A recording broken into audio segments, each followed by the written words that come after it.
Salve piratas e marinheiros, já saiu as imagens e os textos traduzidos do capítulo 1116 de One Piece. E hoje eu estou aqui para narrá-los para vocês. E como aqui é sem nenhum tipo de enrolação, então bora para o vídeo. O título do capítulo 1116 de One Piece é Conflito.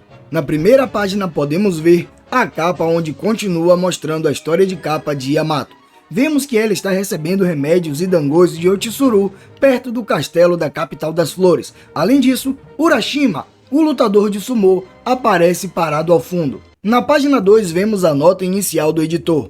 É muito difícil aceitar a notícia chocante. O capítulo começa onde o anterior terminou. Vimos mais reações das pessoas sobre as palavras de Vegapunk em todo o mundo. Os cidadãos então falam: as armas que destruíram o mundo ainda estão por aí? A guerra de 800 anos atrás ainda continua? Por que uma guerra que ninguém conhece ainda continua? Na cena também vemos Imusama na Sala das Flores caminhando até um quadro que está meio escondido na sombra. Quando ele chega bem perto, podemos ver que tem uma imagem de uma senhora que se parece com Vivi. Na página 3, a cena corta para o reino de Alabasta. Vemos Igaran e Karui chorando pelo pôster de desaparecido de Vivi. Pego e Shaka estão próximos do túmulo do Rei Cobra. Enquanto isso, também vemos a mensagem de Vegapunk aparecendo e ele diz o seguinte: eu tenho que me desculpar gravemente, mas quero que todos vocês saibam disso. Eu queria criar uma fonte de energia que fosse a base do progresso do mundo. Ainda é imperfeito, mas... Nas páginas 4 e 5 ele continua: a Mother Flame finalmente atingiu um estágio de aplicação prática. É uma energia que com certeza tornará a vida de todos os países do mundo abundante algum dia. Mas um dia um pedaço dessa chama foi roubada. Eu assumo total responsabilidade por isso. E aqui temos dois pontos interessantes. Primeiro que, como imaginávamos, Mother Flame não era uma arma ancestral, e sim uma fonte de energia. Eu acredito que a maioria das pessoas acabou acertando essa teoria. Ainda assim, vamos discutir um pouco mais sobre isso daqui por diante, pelo menos mais para frente ainda nesse capítulo, porque teremos outras coisas sendo reveladas sobre as armas ancestrais. O outro ponto interessante é que muita gente achou que Vegapunk tinha entregado Mother Flame de forma proposital para os Gorosei, mesmo ele sabendo que aquela energia poderia ser usada para uma arma de destruição em massa. E isso, lógico, tornaria um grande arrombado. Porém, no capítulo 1086, a gente viu até mesmo o próprio Drago discordando disso. Ele chega a mencionar que Vegapunk não seria capaz de criar uma arma de destruição em massa. A gente vê isso numa conversa dele com Ivankov. Ou seja, por mais que Vegapunk tenha criado essa fonte de energia, ainda assim não foi ele quem entregou para os Gorosei, já que ela acabou sendo roubada dele. Voltando para o capítulo, vemos alguns marinheiros preocupados, pois os agentes da Cyberpo estão no centro da ilha e é impossível chegar perto para resgatá-los, porque as chamas estão se espalhando bastante. Esses são os mesmos agentes que caíram de Labiphase depois que Vinassu Juro cortou o local. A cena corta para Stussy e ela está via Dendemushi falando com Edson. A ilha está tremendo terrivelmente. Aconteceu alguma coisa, Edson? Edson então responde: eu também fiquei com medo, isso tudo é muito caótico. Os serafins e os agentes da Cyberpool caíram, é o problema. O bando do Chapéu de Palha não pode mais descer para as nuvens da ilha. Stussy pergunta: caíram? O que você está dizendo? E Edson responde: outro Gorosei perigoso está indo para lá. Eu estou implorando, Stussy, por favor, saia daí. Na página 6, Stussy diz: tudo bem se eu libertar o Caco? E Edson responde: o quê? Stussy volta a dizer: eles podem ser punidos mais tarde. Eles não vão perseguir o bando do Chapéu de Palha. E eu acho que eu sei qual será o próximo movimento dele. Edson então diz: entendo. Stussy, desculpe por te colocar nessa situação emocional tão dolorosa. Sinto muito por te fazer traí-los, mas você ainda nos salvou e ambos são seus verdadeiros sentimentos. Essa discórdia de emoções que você sente é a prova de que você é humana, Stussy.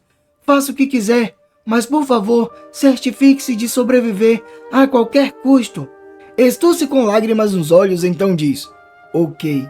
Essa cena ficou bastante legal, principalmente porque a gente vê Stussy chorando enquanto ela ouve as palavras de Edson. Então, pelo fato dela ser um clone, ver Edson agora reafirmando que ela é humana talvez isso tenha mexido com seus sentimentos. Outro ponto legal é se perguntar, o que será que Kako vai fazer agora? Afinal de contas, Estúcio disse que já tinha uma noção. Eu acredito que provavelmente ele vai atrás de Rob Lute, até porque Rob Lute estava caído no chão, no meio de um campo de batalha. Na página 7, Vegapunk continua sua mensagem. 2 semanas depois que a chama foi roubada, uma luz intensa banhou os céus na direção do reino de Lulúcia. Recebi relatos de que o reino desapareceu sem deixar vestígios. Além disso, após o incidente, um presságio mundial foi observado. Como cientista, tenho orgulho disso como invenção, mas essa energia massiva foi resultado de nada mais nada menos que a Mother Flame. O vice-almirante Komil, que está ouvindo a mensagem, diz: então esse foi o resultado de uma arma antiga? Vemos Moda falando: alguém destruiu Lulúcia? Pra quem não sabe quem é Moda, essa garota fez parte de uma história de capa de Ace. A cena muda para o reino Prudence. O rei Elisabelo II então diz: o reino de Lulúcia desapareceu? Um servo responde: não recebemos nenhuma informação sobre isso.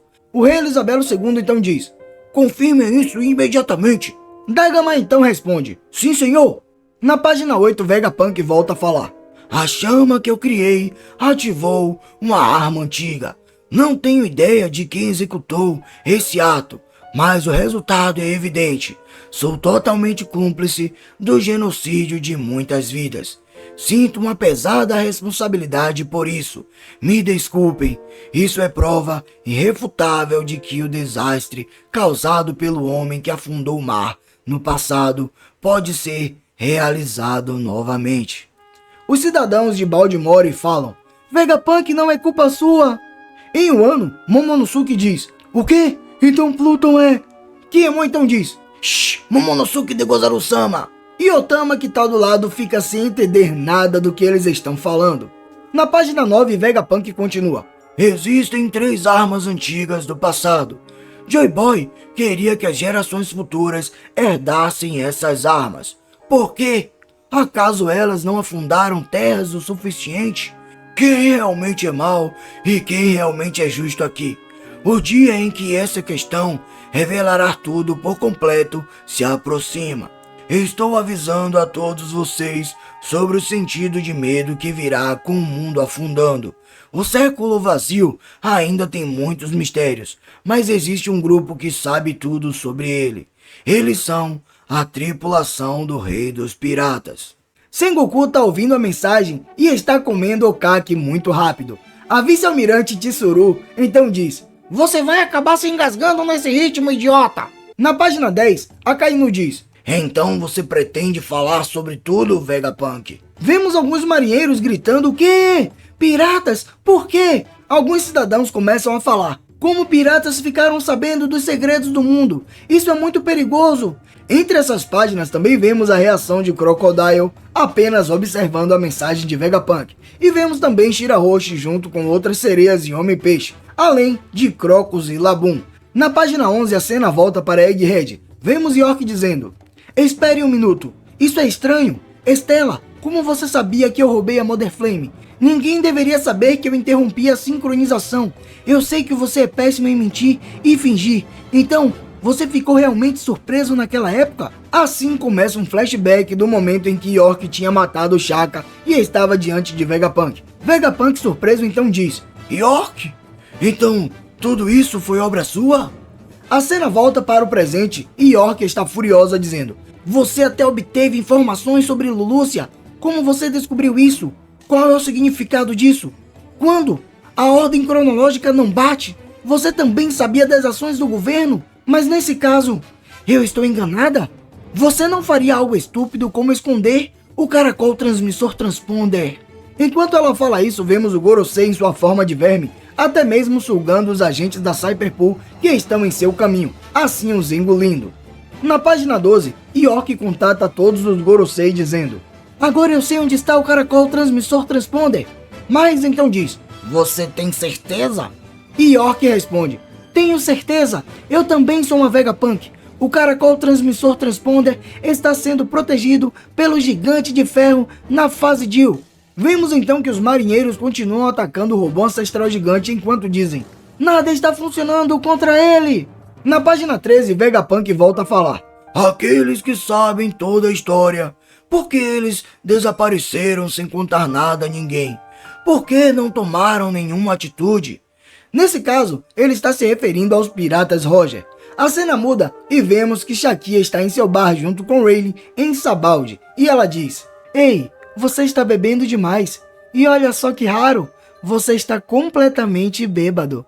Rayleigh então soluça de bêbado enquanto diz: Ick, sou apenas um velho agora. E você já falou demais, Vegapunk. Velhos bobos não deveriam tagarelar tanto. Você não deveria tirar a diversão desses jovens, certo, Roger?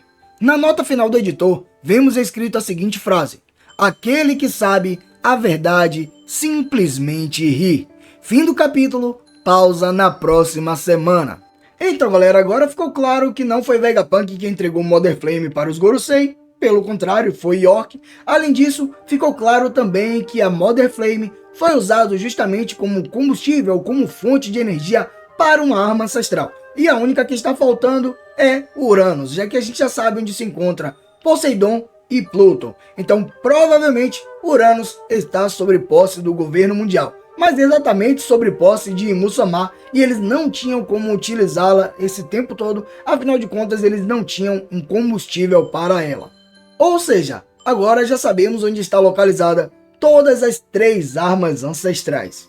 Outro ponto legal foi saber que o caracol transmissor transponder está localizado no robô ancestral. E agora eu quero ver como é que vai ser, né? Se os Gorosei vão ter força o suficiente para destruí-lo. Eu acredito que vão conseguir destruir sim, mas pelo menos vai mostrar um pouco mais da força desse robô ancestral. Outro ponto legal é, se mostrar os Gorosei enfrentando esse robô, pode ser que ele lance mais alguma frase sobre Joy Boy, ou quem sabe até veremos o seu flashback. Dessa forma, poderia contar um pouco mais sobre o passado de Joy Boy de alguma forma. Eu pelo menos estou nessa expectativa, já que Vegapunk praticamente finalizou sua mensagem e parece que ele não tem muito mais o que falar. Eu acredito que se for mostrar alguma coisa sobre Joy Boy, talvez seja mostrado através do robô ancestral gigante, caso os Gorosei ataquem ele para destruir esse caracol transponder, que provavelmente é o que deve acontecer. Então é isso galera, muita coisa legal aconteceu nesse capítulo, eu espero que vocês tenham gostado. Se gostaram, não esqueça de deixar aquele likezão, se inscrever no canal e ativar o sininho para não perder nenhuma de nossas resenhas. E já me diz também o que vocês acharam desse capítulo. Encontraram alguma curiosidade a mais? Conseguiram formar alguma teoria? Joga aí nos comentários pra gente resenhar um pouco mais. Dito isso galera, por enquanto isso é tudo, eu fico por aqui, um abraço e fica com Deus.